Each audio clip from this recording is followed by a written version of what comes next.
जादुई झोपड़ी का जादू।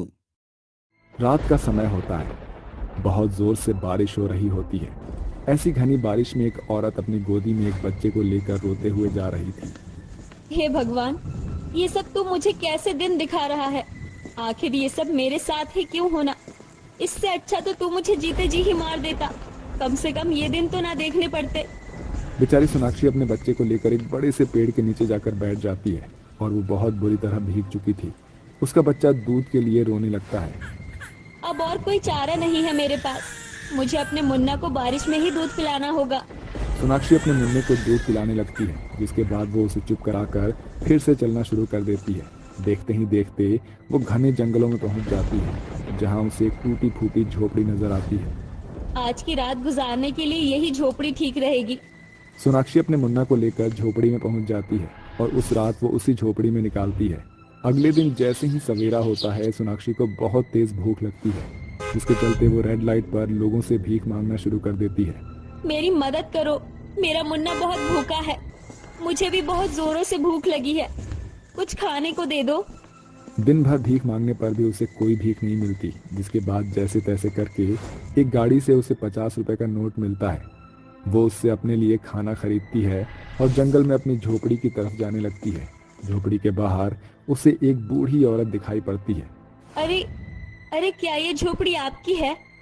बेटा, ये झोपड़ी मेरी नहीं है। मैं तो बस यहाँ खाना मांगने आई थी। क्या तुम मुझे खाने के लिए कुछ दे दोगी? कई दिनों से कुछ नहीं खाया है। उस बूढ़ी औरत की हालत देखकर सोनाक्षी को उसके ऊपर तरस आ जाता है, जिसके बाद सोनाक्षी अपना लाया हुआ खाना उस बूढ़ी औरत को खिला देती है। जैसे ही बूढ़ी औरत खाना खा लेती है, वो अचानक से एक देवी माँ के रूप में बदल जाती है। डरो मत, मैं इस जंगल की देवी हूँ। कल रात मैंने तुम्हें यहाँ सोते हुए देखा, इसलिए मैं तुम्हारी परीक्षा लेने तुम्हारे पास पहुँच गई। तुम बहुत अच्छी हो। खुद ना खाकर तुमने मेरी मदद की, लेकिन तुम अपने बच्चे के साथ यहाँ क्या कर रही हो? मेरे पति ने मुझे धोखा दिया और गौरी मैडम से शादी करके उसे घर ले आया। उसने मुझे और मेरे बेटे को घर से निकाल दिया। मेरे पास रहने की कोई जगह नहीं थी, इसीलिए मैं यहाँ चली आई और पूरे दिन भीख मांगकर मैंने अपने लिए खाना खरीदा था। तुम्हारे साथ बहुत बुरा हुआ, लेकिन तुम चिंता मत करो, मैं तुम्हारी मदद करूंगी।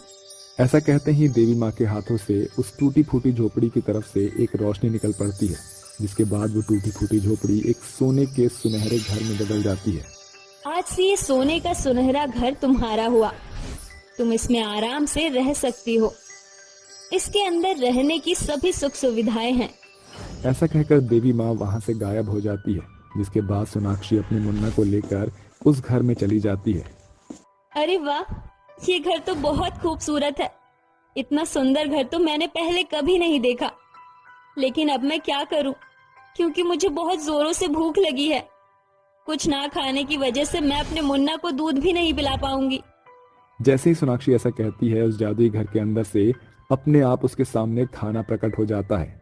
खाना देखकर वो बहुत हैरान रह जाती है। अरे ये क्या? ये सुनहरा सोने का घर सोने का ही नहीं, बल्कि जादुई भी है। सोनाक्षी ऐसा कहकर उन सभी पकवान को खाने लगती है, जिसके बाद वो आराम करने के लिए कमरे में चली जाती है। ऐसे ही धीरे धीरे कुछ दिन बीत जाते हैं। एक दिन सोनाक्षी अपने मुन्ना को दूध पिला रही होती है, लेकिन जैसे ही वो अपने मुन्ना को दूध पिलाने की कोशिश करती है, उसके मुन्ने के शरीर का तापमान बहुत ज्यादा गर्म होता है। हे भगवान, मेरे मुन्ना की तो तबीयत बहुत ज्यादा खराब है। अब मैं क्या करूं? मेरे पास तो मेरे मुन्ना को डॉक्टर के पास ले जाने के लिए पैसे भी नहीं है। सोनाक्षी के ये कहते ही उसके सामने कई सारे नोट प्रकट हो जाते हैं। अरे वाह, इतने सारे पैसे! इन पैसों से तो मैं अपने मुन्ना को अच्छे हॉस्पिटल में दिखा सकती हूँ। ऐसा सोचकर सोनाक्षी टाइम को बर्बाद किए बिना ही डॉक्टर के पास पहुंच जाती है और अपने मुन्ना का चेकअप करवाती है, जिसके बाद डॉक्टर उसे दवाइयां लिख कर दे देते हैं। सोनाक्षी दुकान पर जाकर दवाइयां ले आती है और अपने मुन्ना को सारी दवाइयां समय से खिला देती है। कुछ ही समय में उसका मुन्ना बिल्कुल ठीक हो जाता है। भगवान, तेरा लाख लाख शुक्रिया। आज अगर देवी माँ ने मेरी मदद ना की होती तो पता नहीं क्या होता। सोनाक्षी ऐसा कहने के बाद अपने मुन्ना को अपने सीने से लगा लेती है। देखते ही देखते अब उसका मुन्ना बहुत बड़ा हो जाता है और वो अपने बेटे को स्कूल भेजना शुरू कर देती। उसकी जिंदगी की सारी परेशानियां लगभग खत्म हो जाती है और वो अच्छे से रहने लगती है। एक दिन सोनाक्षी अपने बेटे तरुण को स्कूल लेने जाती है। ओहो, इतनी देर हो गई। तरुण अभी तक स्कूल से बाहर ही नहीं निकला है।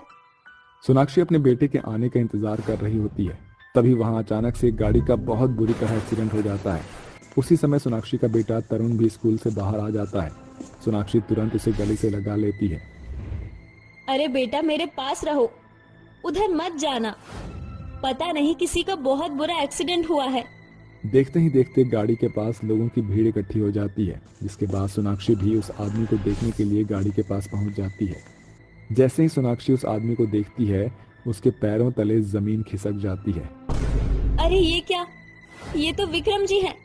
हे भगवान, अब मैं क्या करूं?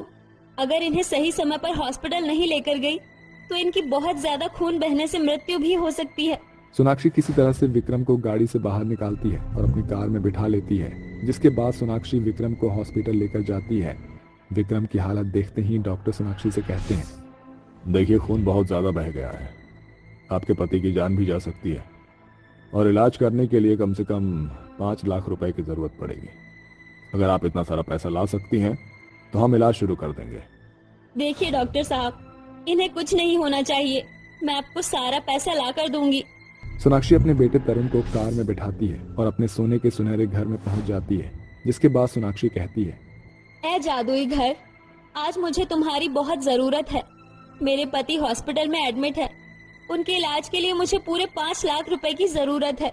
मुझे 5 लाख रुपए दे दो।